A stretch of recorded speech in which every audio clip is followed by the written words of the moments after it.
Olá, muito boa tarde. Hoje, dia 21 de junho de 2019, no ar o programa Fundos Imobiliários, aqui pela Infomoney TV, ao vivo pelo YouTube do Infomoney.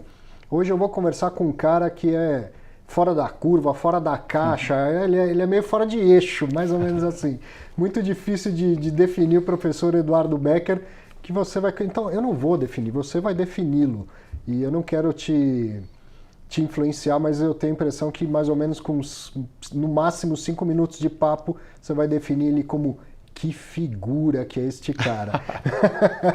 Mas isso daqui a pouco, quando eu começar esse bate-papo. O Becker é um cara de uma inteligência fora do comum e que descobriu o fundo imobiliário, passou a investir em fundo imobiliário, mas não é só isso que ele faz no mercado financeiro. E aí eu quis trazer ele para contar um pouco dessa história e dessa experiência que eu tenho certeza que vai te interessar e vai agregar a todos nós. Deixa eu só fazer aquela abertura habitual, trouxe alguns destaques, além de fatos relevantes, e daqui a pouco a gente bate um papo com essa figura aqui. Vamos lá, fatos relevantes da semana. Dia 14 de junho, o FIGS, o General Shopping Ativo e Renda, que é administrado ainda pela Socopa, mas divulgou um fato relevante justamente para dizer que a Rede aceitou ser a nova administradora do fundo e que então essa transferência vai ocorrer. Não se sabe a data ainda. Quando for definida essa data, eles divulgam um novo fato relevante e aí a Socopa passa o bastão para a Rede. Depois o VELOL, o Vila Olímpia Corporate, no dia 14 de junho, esse fundo é administrado pela Oliveira Trust e a gestão é da RB Capital. Eles anunciaram uma nova locação dos conjuntos 82 e 84 por 36 meses.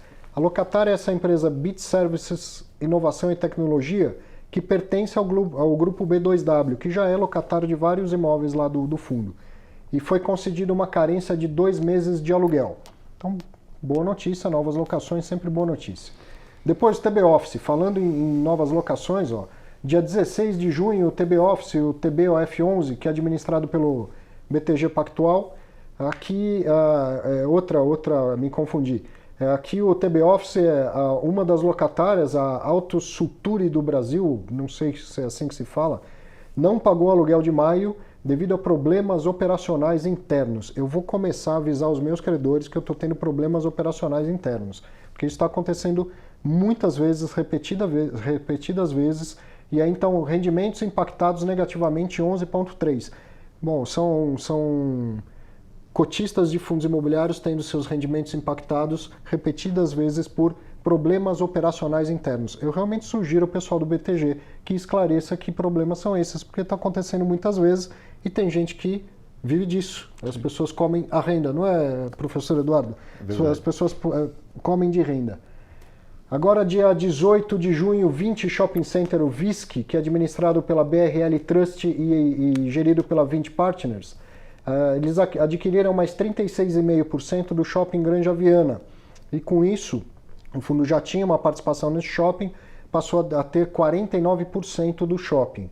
O valor da aquisição é de 107.675.000, mas tem um pagamento adicional que pode acontecer em janeiro de 2021. Ele está vinculado ao resultado operacional líquido do shopping, o tal do NOI Caixa, ou NOI também se fala. Então, de acordo com o resultado do shopping em 2020, o fundo vai ter que pagar um pouco a mais por essa aquisição. Não tem detalhes de como é essa métrica aí, mas só informado que talvez tenha um pagamento a mais em 2021.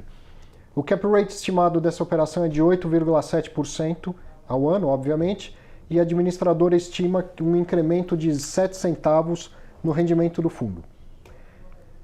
E aí, eu sempre gosto de elogiar nesse sentido, depois do juridiquês, vem lá fotos do shopping, mais um monte de coisa, tem umas 4 páginas mostrando o ativo que foi adquirido e o porquê da aquisição. Muito bom, gosto muito disso nos fatos relevantes. O juridiquês é óbvio que é importante, mas um espaço para mais informações é sempre bem-vindo. E o BC Fund, o BTG Pactual Corporate Office Fund, o BRCR11, também anunciou uma nova alocação no Senesp, para o Banco do Brasil por 120 meses. São 5 andares inteiros e mais 2 andares parciais. Então a vacância do Senesp cai para 33,9% e a vacância do fundo como um todo, a vacância física, cai para 15%. e isso deve gerar um impacto positivo no rendimento de aproximadamente 7,7%. E também depois do juridiquês, olha lá, o pessoal do BTG colocou imagens do imóvel, mostrando a gestão ativa, o retrofit que fizeram, outras benfeitorias, amenidades que levaram a essa alocação. Então, muito bom, isso acrescenta demais, a gente aprende lendo o fato relevante quando o administrador tem esse cuidado de dar mais detalhes da operação. Destaques, essa semana o Frank Peixoto me mandou uma mensagem e falou, pô, professor, precisa também comentar sobre o pessoal do Investindo em FI lá no Instagram, que estão fazendo um trabalho bacana, e estão mesmo. Então tá aí, ó, conheça o trabalho deles no Instagram, eu pus aí como você chega até lá e algumas das postagens que eles têm feito, muito interessantes mesmo. E vou tentar fazer isso mais vezes, tem mais perfis no Instagram, cada vez mais perfis falando de fundo imobiliário, o que é ótimo, e eu vou tentar trazer sempre esse pessoal, dar destaque para o pessoal, porque eu não escolho, quem faz um trabalho sério, um trabalho bem feito merece destaque, merece aparecer. Então, parabéns aí, e você que está assistindo, curta também, acompanhe o trabalho deles. Por fim, ó, isso aqui eu também, falando em Instagram, coloquei nas redes sociais, fez um sucesso que eu não esperava. E foi uma coisa bacana, assim, vou contar rapidamente essa história. Essa minha filhinha, você que assiste o programa já viu, ela já participou algumas vezes aqui do programa. E aí um dia, ela tem 6 anos, um dia jogando lá, pode trazer para mim, viu, Camila? Eu vou contar essa história aqui. Ela ganhou de presente um banco imobiliário. E eu nunca achei que ela ia saber brincar de banco imobiliário. Claro que é uma versão infantil e tal. Ela se interessou, quis brincar. Falei, vamos lá, vamos ver o que dá nisso, né? E ela entendeu o negócio do aluguel, entendeu e gostou. Ela queria que caísse na propriedade dela para pagar aluguel. Falei, opa, surgiu aí uma oportunidade. E aí então, passando pela Avenida Paulista, que a gente sempre passa, eu comecei a falar, olha filha, dá para ganhar aluguel de verdade. Não é só no jogo, no banco imobiliário. Esse prédio aqui dá para ganhar aluguel, esse dá para ganhar aluguel, esse dá para ganhar aluguel, escolhe um. E ela escolheu o shopping. Então fui mostrando tudo que tinha na Avenida Paulista que pertence ao fundo imobiliário e ela escolheu o shopping. Então eu comprei 10 cotas do fundo imobiliário, falei para ela que ela tinha um pedacinho do shopping e quando ela recebesse, quando entrasse o aluguel, eu ia entregar para ela. E aí entrego em dinheiro, ó, tá aí, essa foto é justamente isso, ó, o dinheiro do rendimento entra na minha conta e eu entrego para ela, né, fisicamente, para isso tudo ficar tangível. Que lindo. E assim tem mais uma investidora entendendo a dinâmica de um fundo imobiliário. Na idade ideal, né? Evidente que ela não fez nenhuma análise, não é o fundo em si, é a coisa por trás que eu quero que ela entenda. Ela escolheu um imóvel, ela não escolheu um fundo. Não é assim que se analisa. Mas ela tem 6 anos, eu estou muito satisfeito. Já criou o mindset. Que ela cria esse mindset. Legal, quer fazer isso também? Quer fazer pelos seus filhos? Conheça aqui o e-book Guia de Investimento em Fundos Imobiliários, baixe nesse site que está na sua tela. Ele é gratuito, é um sucesso, mais de 25 mil pessoas já baixaram. E aí tem suas primeiras dúvidas de fundo imobiliário respondidas. Quer se aprofundar? Quer investir tranquilo, com consciência? Faça o curso Viva de Renda com Fundos Imobiliários, curso que eu gravei aqui no Infomoney Educação. São quase 9 horas de conteúdo para você entender e investir em fundo imobiliário da melhor maneira, da maneira que atende ao seu perfil. Me encontre por aí nas redes sociais, me acompanhe, mande uma dúvida, uma sugestão, é sempre bom. E bom também é conversar com quem vem aqui. Falei demais já, essa abertura foi longa, mas também a gente já bateu um papo. Eduardo, obrigado por estar aqui. Eu que agradeço. Vou fazer aquela pergunta clássica, você está bem, não? Eu estou sempre bem, eu nunca estou mal. É, sempre assim, né? Sempre assim. Eu estou sempre de boa. Eu tenho um irritante bom humor o dia inteiro, nem eu me aguento. Bom, eu não vou ficar falando de você, as pessoas vão perguntar, mas você sabe, eu gosto muito de você, a gente se conhece porque dá aula juntos na FECAP, também dá aula juntos na B3, e você tem uma inteligência fora do comum. Imagina. E esse seu bom humor não é por acaso, ele também é fora do comum e ele vem da sua inteligência. Imagina. E a gente, gosta de muitas coisas, você é engenheiro. Não, físico. Físico. Olha a cara de louco, físico. Filósofo, estudante de filosofia. Faço graduação em filosofia. Professor de finanças. Eu sou professor de finanças, dou aula na B3, dou aula no IBMEC, dou aula na FECAP e faço parte do portal do Trader. Então, e trader. É verdade, esqueci dessa parte, mais importante, eu tiro dinheiro do mercado. E aí um trader meio bipolar, porque é trader, mas não recomenda, é isso? Bom, essa história é um pouco comprida pelo seguinte, porque a pergunta que sempre me fazem é: Edu, é possível viver de trade? Sim, é bastante possível viver de trade, mas não é fácil. As pessoas, quando entram para o mercado de... Porque assim, deixa eu explicar primeiro. Eu sou investidor e então sou trader. Eu sou professor e então sou trader. Não é? Eu sou trader, dei certo, agora eu vou começar a investir. A minha primeira atividade é ser trader, ser professor, dar aula. E depois eu pego o dinheiro que eu ganho com as aulas e invisto. E aí, o trade eu utilizo para poder tirar um pouco mais de dinheiro do mercado e aplicar esse dinheiro. Porque assim, como a gente estava conversando aqui antes de começar, existem duas formas de você investir, né? A primeira forma é você criar um patrimônio e obter renda passiva desse patrimônio. A segunda forma é você criar um patrimônio para crescer esse patrimônio. Agora, quando você faz a renda passiva, é aquele efeito que a gente estava conversando da bola de neve. Porque quando você começa a investir, o que você tem que fazer? Você compra algo que renda juros ou dividendos. Então, vamos usar aqui o exemplo do fundo imobiliários. Quando você compra um fundo imobiliário, você tem uma cota e essa cota dá a você direito a um dividendo. Se você comprar outra cota, você vai ter mais o dividendo. Se você tiver 5 cotas, 5 dividendos. Ou seja, quanto mais cotas, mais dividendos. É o efeito da bola de neve. Como é que é a bola de neve? É uma pedrinha que rola de uma montanha e para quem já pisou na neve, a neve gruda, né? Então essa neve vai grudar na pedrinha. Ao grudar na pedrinha, ela fica mais pesada. Ao ficar mais pesada, ela vai grudar mais neve e vai rolar com mais força. E aí, quanto mais peso, mais força, quanto mais força, mais velocidade, e a coisa vai aumentando, e chega lá embaixo, ela destrói uma vila. Essa é a ideia de você fazer a bola de neve no seu investimento. Você começa a comprar cotas de fundos imobiliários. Eu invisto não só em fundos imobiliários, invisto em ações, etc, etc. Renda fixa também? Renda fixa também, mas pouco. Eu invisto mais em renda variável. E aí, quanto mais cotas, mais dividendos. Quanto mais dividendos, mais cotas. E aí, isso favorece a curva exponencial do ganho. O problema disso é que as pessoas têm pouca paciência. Por quê? Porque demora para acontecer, né? Se você olhar a curva de crescimento de capital, os primeiros 5 anos praticamente não se mexe, né? Você olha para aquilo e fala: nossa, aquele careca lá foi no programa, falou um monte de coisa, mentira. Não é. Demora mesmo. Só que chega um momento que o dinheiro começa a cair na sua conta além do seu controle. Ou seja, começa a aparecer dinheiro, você até liga para a corretora e fala: escuta, tem alguma coisa errada, caiu dinheiro a mais aqui. Se não fosse assim, não seria exponencial, seria linear, né? Seria linear, é renda fixa. Né? Renda variável varia, né? Agora, a grande vantagem de você investir em fundos imobiliários é a baixa volatilidade. Porque se você olhar a renda variável, eu costumo brincar, né? Renda variável varia. As pessoas acham engraçado isso, mas se varia para baixo. Porque também, você começa... Varia para baixo também, né? Pois é. Então as pessoas às vezes começam a comprar, e que nem nós estamos num momento ótimo, tudo está subindo, um monte de coisa subindo. Só que tem essas quedas, chamam-se drawdown, ou seja, o mercado cai.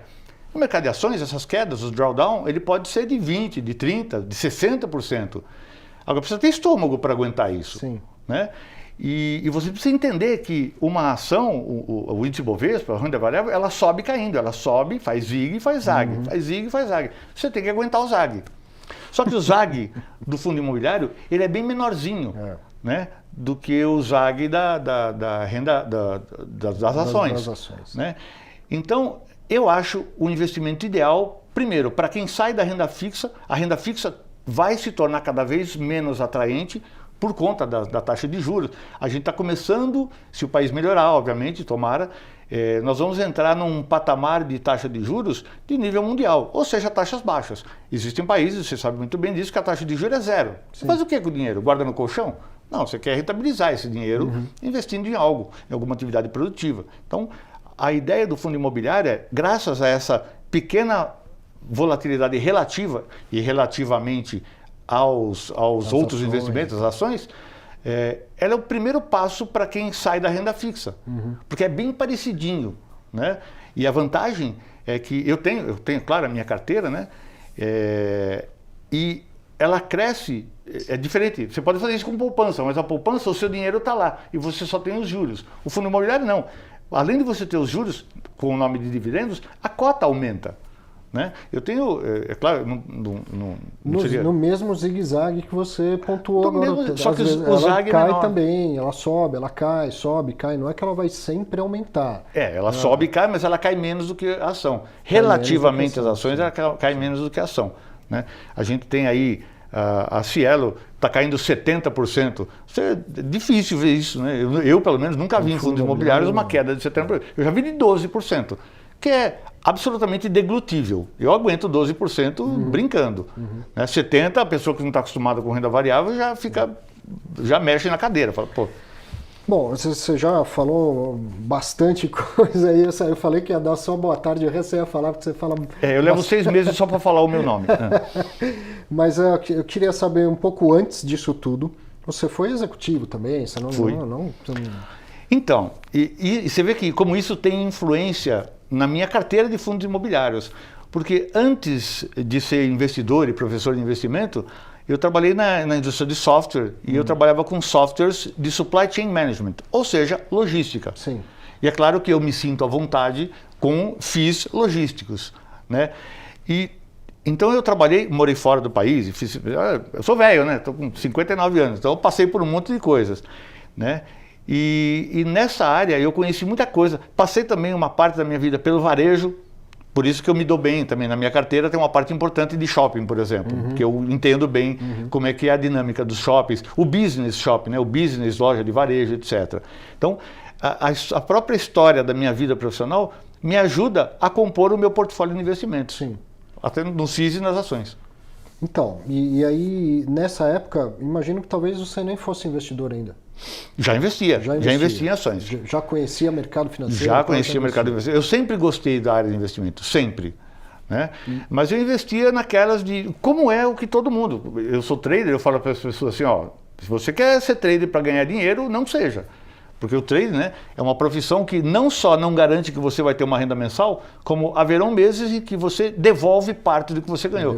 Então você tem que ser só trader. Né? Não dá para você ser trader e advogado, trader e não sei o quê. Difícil. Mas você é professor e trader. A vantagem é que eu sou professor à noite e de sábado. Eu tenho o dia inteiro para não fazer nada. Então eu faço trader. Tá certo. Né? E aí, com o lucro do trade, que eu acho que talvez esse seja o grande potencial, o que potencializa o risco do trading é quando o trader começa a acertar, ele fica tão não quero dizer viciado, ele fica, porque não é uma boa palavra, não é isso que eu quero expressar, mas ele fica tão habituado com esse negócio de no fim do dia eu tô zerado, que ele não investe mais nada. Mas se ele está ganhando dinheiro, ele começa a ter mais capital. Então o que ele faz? Ele aumenta as boletas dele. E aí ele vai exponencialmente aumentando o risco junto com os retornos que ele vem tendo.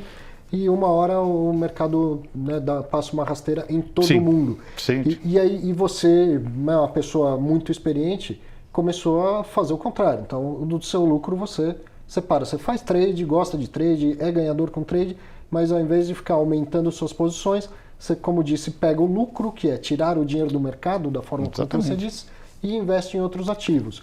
No meio do caminho apareceu o fundo imobiliário como uma opção para isso. Sim. Eu uso o trade como se fosse um caixa eletrônico, porque tem muita gente que se ilude. Não, eu quero ganhar 100 mil reais por mês, 80 mil reais por mês. Eu ganho relativamente, comparado com os meus pares, eu ganho relativamente pouco, mas eu ganho com uma boa frequência. Então, o dinheiro que eu tiro das operações de trade é para aumentar os meus aportes, para aumentar a minha capacidade de aportar, porque não há nenhum outro segredo para você ganhar sua independência financeira. É aporte. Você tem que aportar constantemente e reinvestir os dividendos, até que aquela sua renda proveniente de dividendos, ela pague pelo menos 2 dos seus custos de vida. Né? Essa ideia de, vou ficar rico. O rico é uma coisa relativa. Sim. Né? O rico depende do estilo de vida que você quer ter. Sim. Né? Agora, nessa caminhada toda de ações, etc., eu acabei conhecendo fundos imobiliários através de você. Né? Eu gostava da ideia de imóveis, eu sou de uma geração, eu nasci em 1959, Eu sou de uma geração em que era muito comum você ver pessoas, vizinhos que viviam de aluguel. Tinha muitas casinhas, às vezes uma vilinha de casas, um predinho, etc. E eu cresci com essa ideia na cabeça de que imóvel sempre foi um bom investimento. Agora... Sempre foi, continua sendo. Pois é, continua sendo. Agora tem uma alternativa de fazer isso via fundo imobiliário. Então, mas o que... Agora, pronto, agora eu já me empolguei, agora me segura. O que tem de legal? Você que não mora em São Paulo, você que mora no interior, talvez você não tenha essa dimensão de quem vive em São Paulo. Digamos que você tem 500 mil reais para comprar um imóvel. Acredite em mim, você que não mora em São Paulo, não dá para nada. Você vai comprar um imóvelzinho ruim na periferia de São Paulo. Imóvel em São Paulo é muito caro. Muito caro. E aí qual é o problema? Você aluga. Ok, alugou, tá bacana o seu inquilino, e aí você começa a receber os seus aluguéis. Então, do aluguel que você recebe, parte fica com a imobiliária, parte fica com o governo, porque você terá imposto de renda, etc, etc, e parte você tem que guardar. Por quê? Porque a hora que aquele inquilino sair, vai ter que, eu costumo brincar, né? Pintar portão e trocar tampa de privada. Você vai ter que fazer isso. Agora, quando você olha para fundos imobiliários, você tem alguém que faz isso para você. Sim.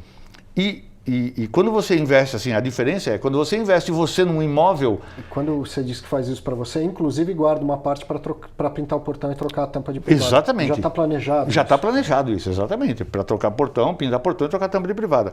Agora, tem uma questão importante que é a vacância. Se você só tem um imóvel de 500 mil, a hora que aquele cara deu uma dor de barriga nele e ele foi embora, a sua vacância é 100%. Agora, com 500 mil, eu posso ter literalmente várias centenas de imóveis.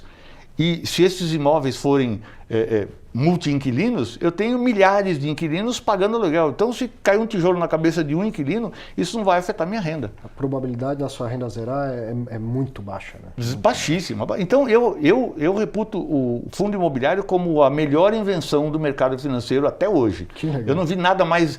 E é legal... Eu tenho um amigo também que é trader, né? E ele é fãzaço, é fã seu, é fã de fundos imobiliários e tal, né? E a gente fica conversando, né? Ele é um cara famoso aí da mídia, né? A gente fica falando assim, que parece colecionar figurinha. Você compra um, aí compra outro, não, agora tá rendendo. E aí você até mostrou aí o Investindo em FIIs, esse perfil do Instagram. Esse perfil do Instagram. Ele é sensacional porque ele tem a pachorra de ler todos os relatórios, ele anota, ele pega aquelas letrinhas miúdas. Então ele lê para mim, né? Eu acho um serviço sensacional. Então, e isso em fundo imobiliário não tem nos outros mercados, né? Você gosta de ação, eu também gosto e tal. Você não acha um site que tenha tantas informações como tem no Clube FI, como tem no Funds Explorer, como tem nesses perfis do Instagram de fundo imobiliário? É impressionante. Com esse nível de detalhe é difícil. Com esse nível de detalhe é difícil. Então...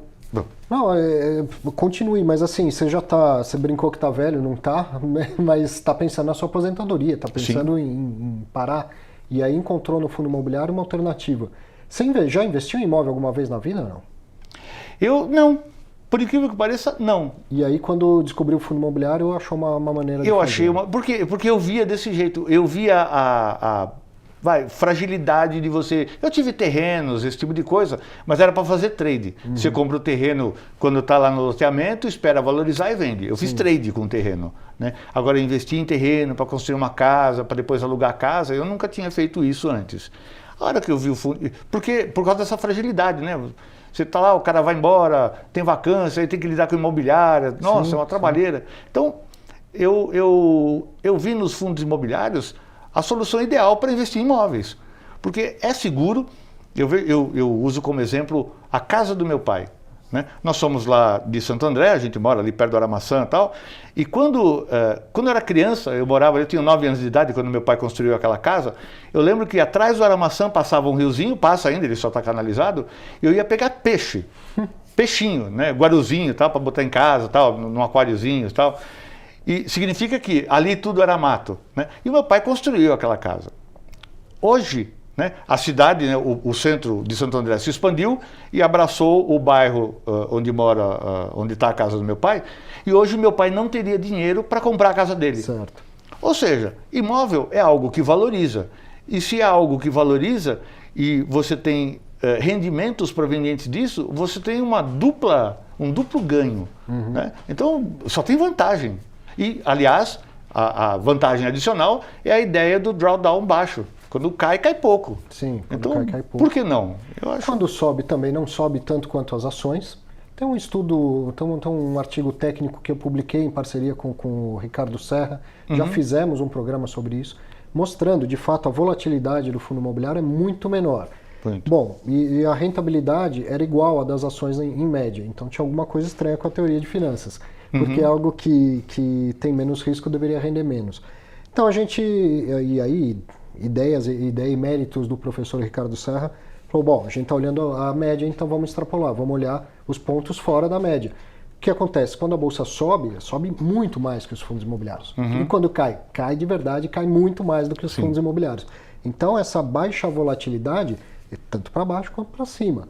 Ele sobe aos poucos, gradativamente, quando cai também cai gradativamente e tal. Não é aquele...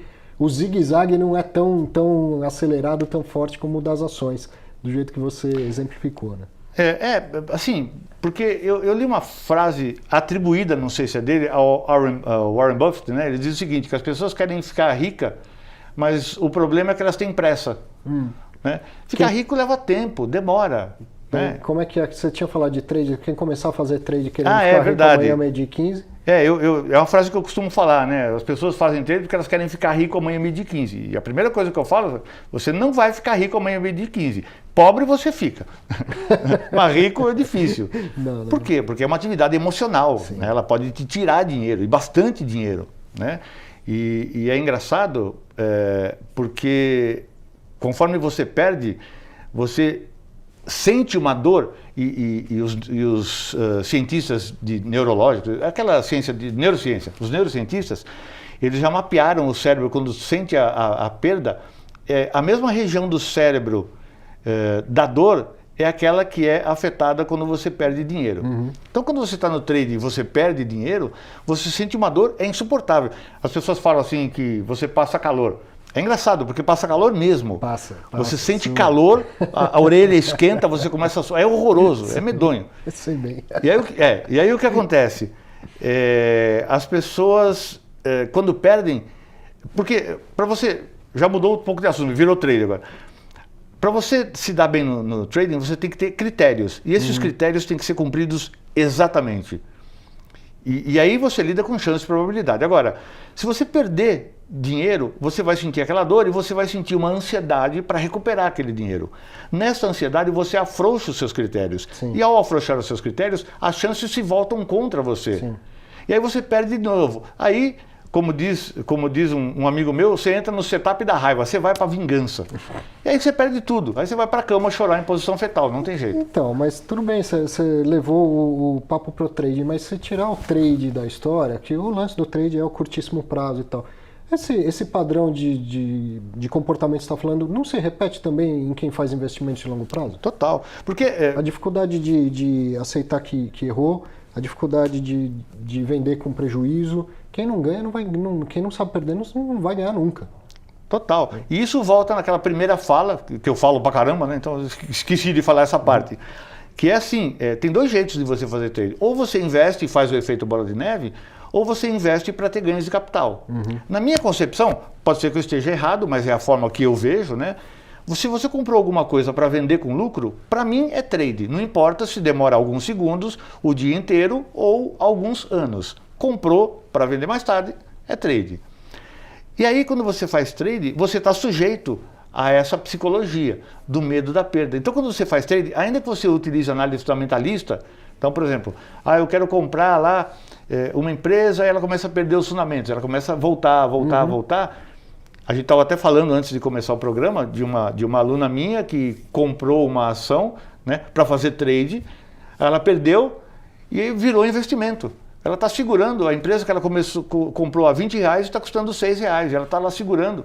Né? As pessoas não querem realizar o prejuízo. Não, é muito dolorido, muito difícil. Só que quando você faz trade, você está também, mesmo que demore anos, você está também sujeito à estatística. Ou seja, você, quando perde, você tem que perder pouco, e quando você ganha, você tem que deixar o ganho correr e ganhar muito. Né? É desse jeito que você fica com dinheiro no final das contas. Agora, o que acontece às pessoas? Porque o preço vai e volta. Quando a pessoa volta, ela fala, não, eu vou esperar mais um pouquinho, o preço volta, eu vou esperar um pouquinho, o preço volta, volta, e a sua perda é desse tamanho, assim, desse tamanhão. Sim. E aí o que acontece? Você vai para uma próxima, e o preço começa a subir. Só que o preço sobe em zigue-zague. Aí no primeiro zague a pessoa, ai que medo, e corta. E aí o que acontece? Se ela fizer isso consistentemente, toda vez que ela ganhar, ela ganha isso. E toda vez que ela perder, ela perde isso. Acabou. Mas esse Tá padrão fora. se repete no investidor de fundo imobiliário, no investidor de fundo Todo mundo. multimercado, no investidor de fundos conservadores de renda fixa. Sim. Essa semana saiu uma... Então é uma questão comportamental que não importa se é trade, se não é. É muito difícil de se livrar dela, mas dá para se livrar. Enfim, com um pouco de entendimento da coisa, entre o seu lado filósofo aí. Mas então posso intuir que o seu investimento em fundo imobiliário não é para trade. Você faz trade com ações. Fundo imobiliário você compra para ter rendimento e carrega. Não, é buy e esquece. Buy e esquece. Buy e esquece. O meu stop, né, usando o linguajar técnico, o meu stop é fundamento. Se o fundamento piora, eu deixo... Isso é mais comum em ações, né, mas vale também para fundos imobiliários. Eu olho para os fundamentos da empresa. Lógico. Se os fundamentos começam a se perder, eu deixo ele em quarentena. O que é a quarentena? Eu paro de aportar. Eu deixo lá em observação. Porque assim, não adianta o fundamento perdeu só porque caiu um pouquinho. Não. Grendene caiu um pouquinho e não perdeu o fundamento. Fundamento é diferente do preço, sabe? O preço subiu um pouco, não, isso não é o fundamento. O fundamento é qualidade dos imóveis, localização dos imóveis, gestão Total. dos imóveis e tal. Perdeu estes fundamentos, eu pelo menos vendo. Sim. Você põe em quarentena e tal. Mas não é porque o preço subiu, o preço caiu. Isso é diferente. Preço de entrada e preço de saída não é que é uma coisa irrelevante, mas não é o fundamento. Pois é, verdade. No caso das ações, até o preço, você pode, existe um estilo de investimento que você pode deixar o preço para lá, na ideia de que o preço sempre vai acompanhar o lucro. Se o lucro sempre cresce, o preço crescerá e uma empresa boa valerá cada vez mais, então o sócio vai comprar sempre mais caro. Esse é um pensamento. Nos fundos imobiliários já não é tão rápido assim, porque o imóvel não se valoriza como uma empresa rapidamente, etc, etc. Então você tem que cuidar dos fundamentos. Primeiro de tudo, tem uma boa gestão. Aquele imóvel está bem gerido, o que o gestor faz com aquele dinheiro, onde é que ele vai buscar imóveis, o planejamento urbano, o que está acontecendo em volta daqueles imóveis, localização, etc. Você tocou num ponto que é importantíssimo, que as pessoas me perguntam muito, felizmente, cada vez mais gente investindo em fundo imobiliário, todo mundo vê as pessoas falando da importância da gestão, e aí pergunta, mas como que eu sei quem é um bom gestor? Você não investe em fundo imobiliário há tantos anos assim. E já conseguiu entender quem é bom gestor, quem não é bom gestor. Eu sou novo de fundo imobiliário. Acontecem com o tempo, né? Essa fluência vem com o tempo, né? Isso acontece com tudo, né? À medida que você começa a entrar em algo novo, você começa a se interessar por aquilo. Ao se interessar, não é uma coisa assim, agora eu vou sentar e vou começar a ler, vou abrir um livro aqui e vou ler. É natural. Porque sai uma notícia, você lê, aí alguém comenta, você ouve, vê o programa do Arthur, você escuta, e aí você começa a juntar coisa com coisa, o seu conhecimento vai crescendo. Sim. E aí você pode tomar melhores decisões com base nesse conhecimento que vai crescendo. Então, e aí vendo as notícias e tal, e fazendo o Lé com Cresce, você vai percebendo, isso aqui foi uma atitude de um bom gestor. Essa foi uma atitude que não parece ser de um bom gestor, e aí vai entendendo isso tudo, né? Exatamente. Teve um fundo, nem sei se eu posso falar o nome, eu prefiro não, mas que ele estava com um monte de dinheiro em caixa e o pessoal reclamando, mas cadê? O que você vai fazer com esse dinheiro? O que você vai fazer com esse dinheiro? Aí, agora ele resolveu. Ele contou, eu vim aqui e tal. Mas tem fundos também que precisam... Aí vai uma crítica, tem fundos que precisam melhorar também a comunicação com o cotista. Sim. Né? Nem todo fundo tem um relatório lindo, fofo e maravilhoso. Parte da boa gestão é como ele se relaciona com o cotista. Eu costumo dizer o seguinte, você quer saber como que o gestor te trata? Liga para lá, telefona, manda um e-mail, pergunta e vê como que ele te responde, com que velocidade ele te responde e com que qualidade e profundidade ele te responde. Esse é o primeiro jeito de você avaliar a qualidade de gestão. Muito bom. Infelizmente a gente tem que terminar, o programa está com o tempo estourado. Eu nem comecei a falar. Isso eu sei, porque eu te conheço, não é de hoje. Tá bom. Becker, muito bom. Valeu, muito obrigado. Valeu. E que você faça bons trades e bons investimentos. E você que por acaso não conhecia, porque muita gente já o conhece, acompanha. Como é que eu te acho aí? Como é que o pessoal te acha? Você me acha nas mídias, é só procurar Edu Becker. Eu faço parte do Portal do Trader. Se você digitar lá www.portal, tô fazendo um jabá aqui. Faça, ué. portaldotrader.com.br. Eu estou lá, eu sou o gestor de conteúdo, sou eu que bolo o curso lá do Portal do Trader, que forma traders, né? Eu estou na B3, né? Eu dou aula junto com o Arthur, não na mesma classe, nós trabalhamos lá, damos aula na B3 e no IBMEC e na FECAP em cursos de pós-graduação. É Muito isso. bom. Procure, o cara é fora da curva. Muito bom, eu gostei muito do papo, acredito que você também tenha gostado. Sexta-feira que vem a gente se vê novamente. Aproveite aí bem o seu fim de semana e até lá.